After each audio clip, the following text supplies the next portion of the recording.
Soy Leopard RPC y en este vídeo te voy a enseñar cómo crear un juego en Scratch de esquivar clones. Vamos a trabajar con clones, detección de colisiones, sistema de puntuación y algunas otras funciones. Si estás empezando en Scratch o quieres practicar más, este proyecto es una buena opción. El juego es sencillo, controlas el gato de Scratch que debe esquivar todos los cohetes que caen desde arriba. Ganas puntos al evitar los cohetes y pierdes si te tocan. Primero vamos a hacer la parte visual de nuestro proyecto, que se va a basar en dos partes. Nuestro jugador, que va a ser el gato de Scratch, y el cohete que tenemos que esquivar. Ahora vamos a empezar con la programación de nuestro personaje. Esa programación es muy simple, que te la enseño en el vídeo anterior, o si quieres echar un vistazo, que consiste simplemente en movimiento suave. Ahora, a continuación, crearemos los cohetes que se van a basar en la creación de clones y sistema de puntuación en Scratch.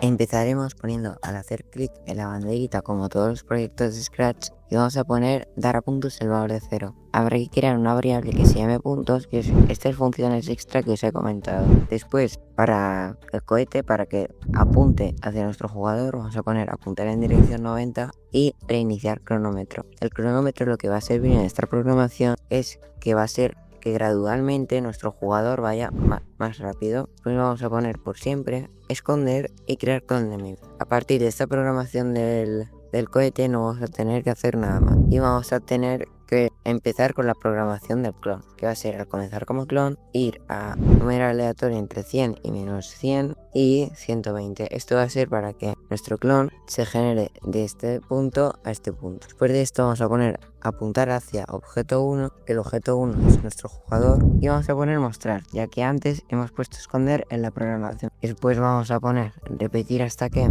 tocando borde y mover cronómetro entre 7 más 3. Esto es lo que os he comentado antes de lo de reiniciar cronómetro y el movimiento gradual de nuestro jugador. Después vamos a poner dar velocidad del juego, valor de lo que hemos puesto en el movimiento, para que nosotros, mientras estemos jugando el proyecto, sepamos a qué velocidad va el juego. Después, sí, entonces, tocando objeto 1, que el objeto 1 es nuestro jugador, detener todos, sumar a puntos 1 si no nos ha tocado y ha tocado el borde, y eliminar este clon. Y ahora, como última función extra que podemos añadir a nuestro juego, va a ser un contador de FPS, que va a servir a qué velocidad va nuestro juego y si funciona correctamente. Y después en variables lo único que tendríamos que hacer es mostrar todas las variables y así tendríamos nuestro juego completamente funcional.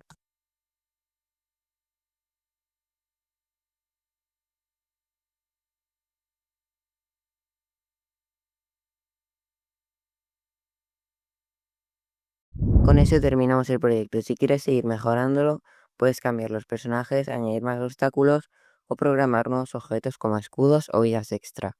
En la descripción te dejo vídeos que te pueden interesar.